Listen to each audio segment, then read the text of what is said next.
പരമഭക്തൻ ആയിരിക്കുന്ന സുധാമാവ്, നമ്മൾ കുചേലൻ എന്ന് പറഞ്ഞാൽ കുചേലൻ എന്ന് ശരിക്കും പറയാൻ പാടില്ല എന്നാണ്.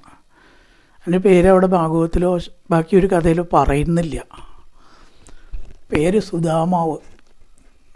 അപ്പോൾ ദാരിദ്ര്യം കൊണ്ട് കീറിയ വസ്ത്രം ധരിച്ചതുകൊണ്ട് നമ്മൾ കുചേലൻ പറയുകയാണ്. എന്തായാലും നമുക്ക് മനസ്സിലാവണമെങ്കിൽ തൽക്കാലം കുചേലൻ എന്ന് പറഞ്ഞാൽ സുധാമാവ് എന്ന് പറഞ്ഞാൽ പെട്ടെന്ന് എല്ലാവർക്കും മനസ്സിലായതില്ല, അറിയണവർക്കറിയാം, അതുകൊണ്ട് പറഞ്ഞു എന്നേ ഉള്ളൂ. അപ്പോൾ എന്താണ് ഇത്രയും വലിയ ഭക്തൻ വേറെ ഇല്ല എന്നുള്ള നിലയ്ക്കാണല്ലോ പറയണത്. ആ ഭക്തന് ദാരിദ്ര്യം കൊടുക്കാൻ എന്താ കാരണം? ഒരു ചോദ്യമാണ്, പലരും ചോദിക്കണ ചോദ്യമാണ്. കൃഷ്ണൻ ഇത്ര ദയയില്ലേ, അല്ലെങ്കിൽ ഇത്ര ഔചിത്യമില്ലേ, ഇത്ര ശ്രദ്ധ ഇല്ലേ?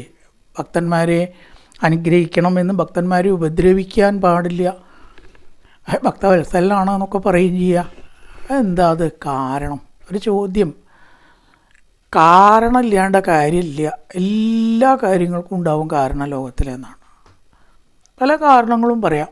നാരായണീ എന്ന് പറയുന്ന ഒരു ജുഗുപ്സമാനോബി ധനേ മദാവഹേ ഒരു പ്രയോഗമുണ്ട്. ജുഗുപ്സമാനോബി ധനേ മദാവഹേ. അതെന്താ അത്?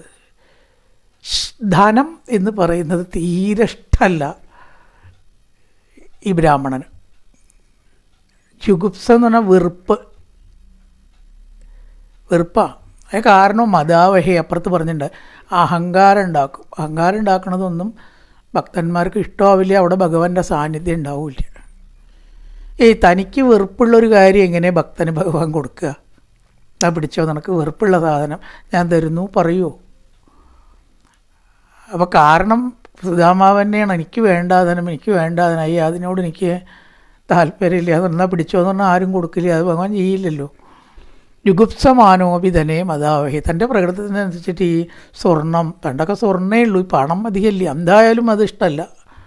അതുകൊണ്ട് ഈ പ്രപഞ്ചത്തിലത്തെ കാര്യങ്ങളെ കിട്ടുള്ളൂ, വേറൊന്നും കിട്ടില്ല, ഒന്നിനും കൊള്ളില്ല. ഈ കാര്യത്തിന് പറ്റുന്നില്ലാണ്ട് ഈ ധനം വേറൊന്നിനും ഇല്ല. ഈ ലോകത്തിൽ കാര്യത്തിന് വേണ്ടി സ്നേഹിക്കാവുന്ന ഒരു കാര്യങ്ങൾ പലതും ഉണ്ട്. കാര്യത്തിന് മാത്രമേ കഴിഞ്ഞാൽ ഒന്നിനും കൊള്ളില്ല, അങ്ങനത്തെ ഒന്നാത്രേ പണം. കാര്യത്തിന് വേണം കേട്ടോ, അത്ര തന്നെ ഉള്ളൂ. അതാണ്ട് കഴിഞ്ഞാലോ പിന്നെ അതിനോട് വലിയ ഇതൊന്നുമില്ല. അയാളൊക്കെ കാര്യത്തിന് മാത്രമേ കേട്ടോ എന്നെ വേണ്ടൂ. അപ്പോൾ ഭഗവാൻ കൊടുത്തില്ല. പിന്നെ പൂർവ്വജന്മകർമ്മത്വം കൊണ്ടുണ്ട് എന്നാണ്. ഈ വിദ്യാഭ്യാസ കാലത്ത് കുറച്ച് ആവിയിൽ ഭഗവാന് കൃഷ്ണന് കിട്ടേണ്ടത് സുധാമാവ് ഭക്ഷിച്ചു എന്നൊരു സംഭവം ഉണ്ടായിട്ടുണ്ട്. ഈ ഭക്ഷണം എപ്പോഴും കൊടുക്കേണ്ടവർക്ക് കൊടുക്കാതെ കഴിച്ചാൽ അതിൻ്റെ പാപം അനുഭവിക്കണം എന്നാണ്. അങ്ങനെ ചിന്തിക്കുക വെച്ചാൽ അതുകൊണ്ടാവാം എന്നൊരു കഥ പറയുന്നു. അർഹതപ്പെട്ടത് കൊടുക്കുക എന്നുള്ളത്. ലക്ഷ്മിക്ക് ഒരു വിചാരമുണ്ട്, ഭക്തന്മാരെപ്പോഴും തൻ്റെ കൂടെ തന്നെ ഉണ്ടാവുക. ഇടയ്ക്കൊക്കെ ഈ ഭാര്യയും ഭർത്താവും തമ്മിൽ ചില മത്സരങ്ങളൊക്കെ ഉണ്ടാവേ, അവർ തമ്മിലും ഉണ്ടായിട്ടുണ്ട് കൃഷ്ണരുക്മിണി സംവാദത്തിലൊക്കെ. ലക്ഷ്മിക്ക് വിചാരം തൻ്റെ കൂടെ എപ്പോഴും ആൾക്കാരുണ്ടാവുക, പണമില്ലാണ്ട് ഈ ലോകത്തിൽ ഒന്നും നടക്കില്ല. ഒരിക്കലും ഇത് ഭഗവാന് മനസ്സിലായി. അപ്പോൾ ഭഗവാൻ പറഞ്ഞു, കുറച്ച് പൈസയ്ക്ക് വേണ്ടിയിട്ടൊന്നും എൻ്റെ ഭക്തൻ ലക്ഷ്മി എൻ്റെ കൂടെ വരില്ല, അത് നിനക്ക് അറിയില്ലേ ചോദിച്ചു. എന്താ നിനക്ക് വിശ്വാസമായില്ലേ ചോദിച്ചു. ഇല്ല പറഞ്ഞു ലക്ഷ്മി, അങ്ങനെയൊന്നും എന്നെ വിട്ടിട്ട് ഭക്തന്മാർ നിൽക്കില്ല. ഞാൻ കാണിച്ചു തരാം, അതിനുള്ള സൂത്രമൊക്കെ എൻ്റെ കയ്യിലുണ്ട്, കാണിച്ചു തരാനും തെളിയിക്കാനും ഒക്കെ. അടുത്ത ജന്മം നല്ലൊരു ഭക്തന് ദാരിദ്ര്യം കൊടുക്കണത് നീ കണ്ടോ? ആ ദാരിദ്ര്യം മടുത്തിട്ട് എന്നെയും മടുത്തിട്ട് എത്രമാത്രം അവൻ എൻ്റെ കൂടെ വരും എന്ന് ഞാൻ നിനക്ക് കാണിച്ചു തരാം. അത് തെളിയിക്കാനും കൂടിയാണ് ഈ ദാരിദ്ര്യം കൊടുത്തത്. ഈ രൂപങ്ങൾ ധ്യാനിക്കുന്ന സമയത്ത് ഭഗവാനെ ധ്യാനിക്കുമ്പോൾ കുറിച്ച് നേരെ മാറത്ത് മഹാലക്ഷ്മിയെ കാണുമ്പോൾ ചെറുതായിട്ടൊരു വിഷമം, ഇവളിവിടെ കയറിയിരിക്കൊണ്ടല്ലേ ഭഗവാന്റെ മാറ് എനിക്ക് ധ്യാനിക്കാൻ പറ്റാത്തത്. അപ്പോൾ ലക്ഷ്മിക്ക് ദേഷ്യം വന്നു.